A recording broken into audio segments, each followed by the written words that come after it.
In this latest episode, we are going to explore the beautiful and mysterious site of the Moon Temple, officially known as the Grand Caverna at Huayna Picchu. Though not a great deal is known about this site, Huayna Picchu's Moon Temple is most definitely a ceremonial site as indicated by the double-jamb, trapezoidal doors and niches that always mark sacred sites here in the Andes. The Moon Temple is believed to represent the three worlds of Andean cosmology: Hanan Pacha, the heavens above; Pacha, which represents our present world and all physical life; and Uku Pacha, the underworld. And here, one also discovers the three distinctive architectural styles that seem to meld these three worlds in a profound, syncretic beauty. The Moon Temple is located on the Royal Route, also called Route 3C, and takes one approximately 4 to 5 hours to complete.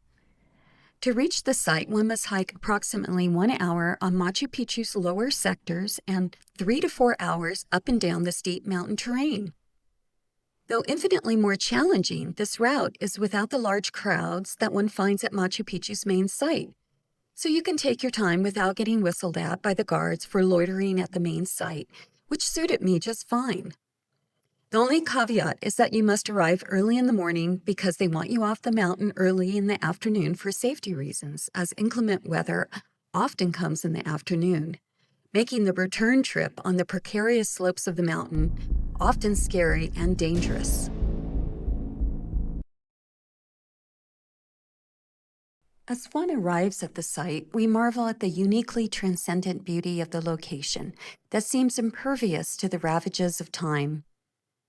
To the left are the mist-covered mountains reaching up to meet the sun, and covering them is the lush jungle, wrapping them in a wet embrace. To the east, we see the natural V-shaped cave with the strange red mold that seems like it is being pulled supernaturally to the trapezoidal false doors of the temple. Like the mold on the surface of the rock, it seems as we too are being pulled in as well. After our eyes adjust to the darkness inside the cave, we see probably one of the most exquisite temples ever built.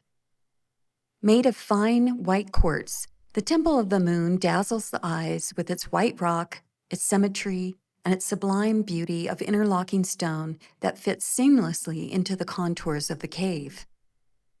All around it are the remnants of the Hanumpacha rock or mother culture rock, with its monolithic stones with niches, knobs, and seats that seem to defy explanation in the modern mind.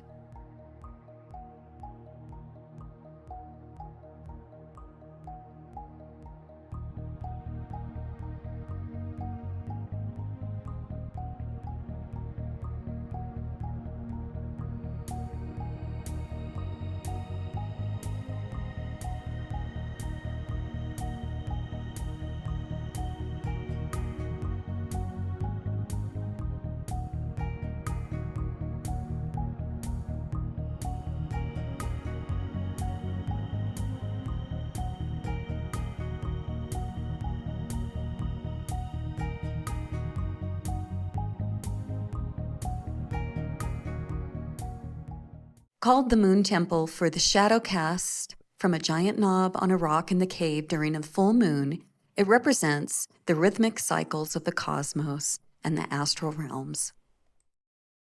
Many people believe that the Moon Temple is a portal where people have been coming for centuries to cross the barrier from the mundane world to the sublime heavenly worlds.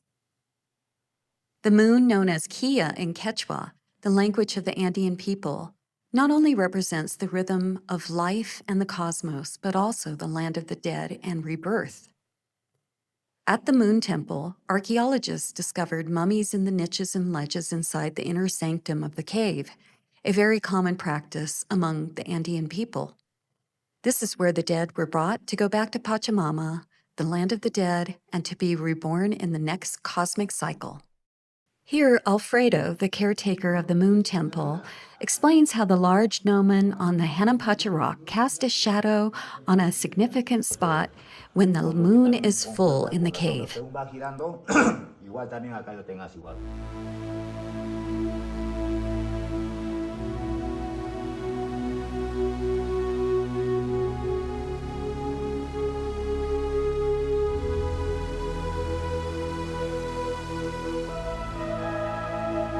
Here we come into a chamber with 4 double-jamb trapezoidal doors, indicating they are portals to other dimensions. Even today, the locals show their respect for these places by putting offerings of coca leaves for Pachamama and the gods into small niches within the doors, a common sight here in the land of the gods.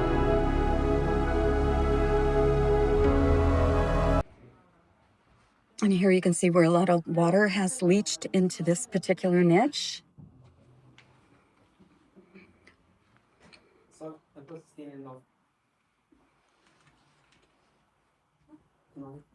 And where people put their offerings of coca leaves. And you can see how some rocks will go around the corner here. You'll notice that.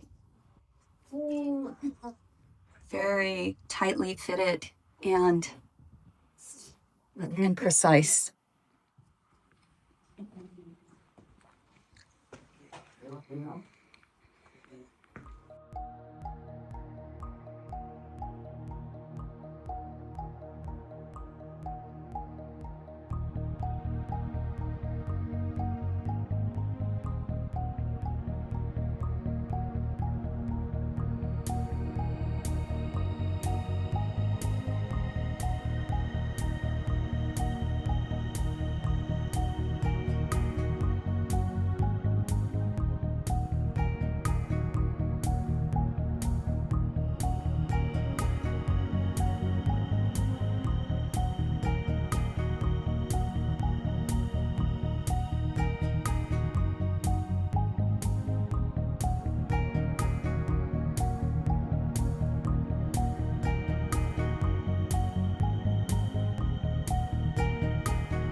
Because my friend and I lingered too much on the lower sections of Machu Picchu before heading up to the Moon Temple, we quickly were running out of time before we needed to head back to the main plaza. But before leaving, Alfredo, the caretaker, gave us a last-minute tour of the Temple of the Meteorites, directly adjacent to the Moon Temple. This Inca site was almost a duplicate of the Moon Temple, with a cave and a temple with 12 niches, but constructed in a much simpler fashion to the mastery work at the Moon Temple. Inside the Inca temple, we did find a few meteorites that pilgrims had carried with them to leave as offerings to the gods.